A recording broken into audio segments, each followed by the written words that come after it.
Okay, this is my activity 7. I'm gonna be as brief and short as possible, and I made it this way because I don't have a lot of time, and I don't think this must be like a 20-minute presentation. So here it is.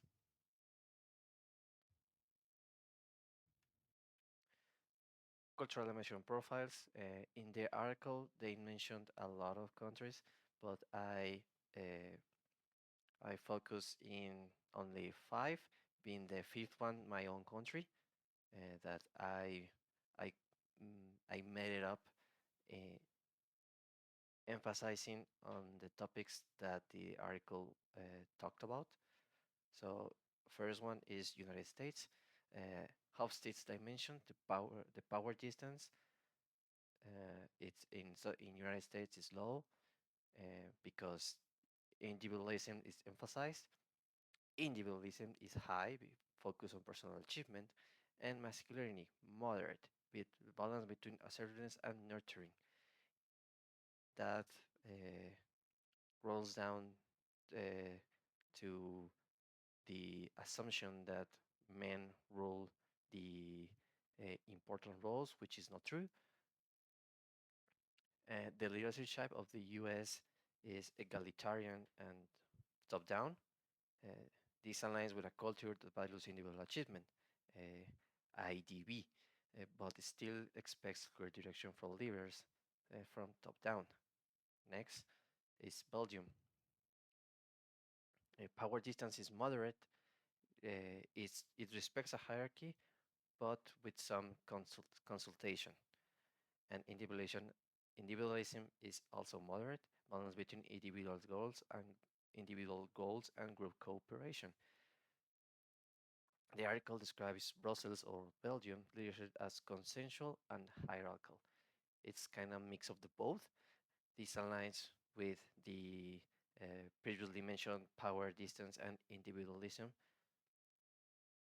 but ultimately, este, ultimately um, make decisions the hierarch- hierarch- hierarchical stance, which is more top down. China, like from Beijing, Hofstede's dimension says power distance is high, strong respect for authority. Individualism is low, emphasis on collectivism and group harmony. And that's totally right. There's a lot of focus on group harmony, and that's why their deep type of leadership only works in China, and they said it in another article not long ago that the emperor from as if you can say that says explains why their type of leadership works only in China. Japan, it's kind of the same, but uh, in Japan there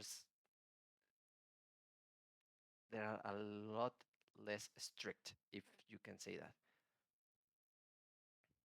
But in general, that kind of say top down and hierarchical. And the fifth one, it's my country, it's Mexico. I I say this the all of the three aspects are like moderate because it's in any of the extremes. It kind of depends on the state, on the company you work on the culture from the north, the center, or the south. So it's very uh, the variety is a lot. So I think moderate is a safe place,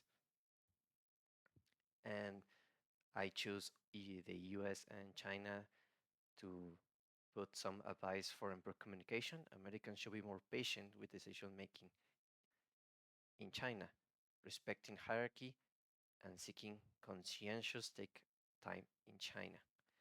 Chinese leaders should be more explicit with expectations for US employees.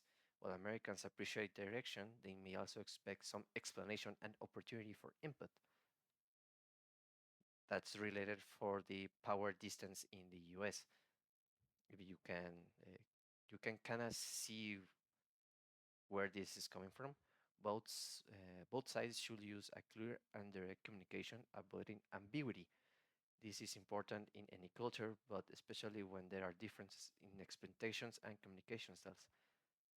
This is my kind of overall thoughts on this article, and a little a little bit of my opinion about how they can improve these two countries their communications.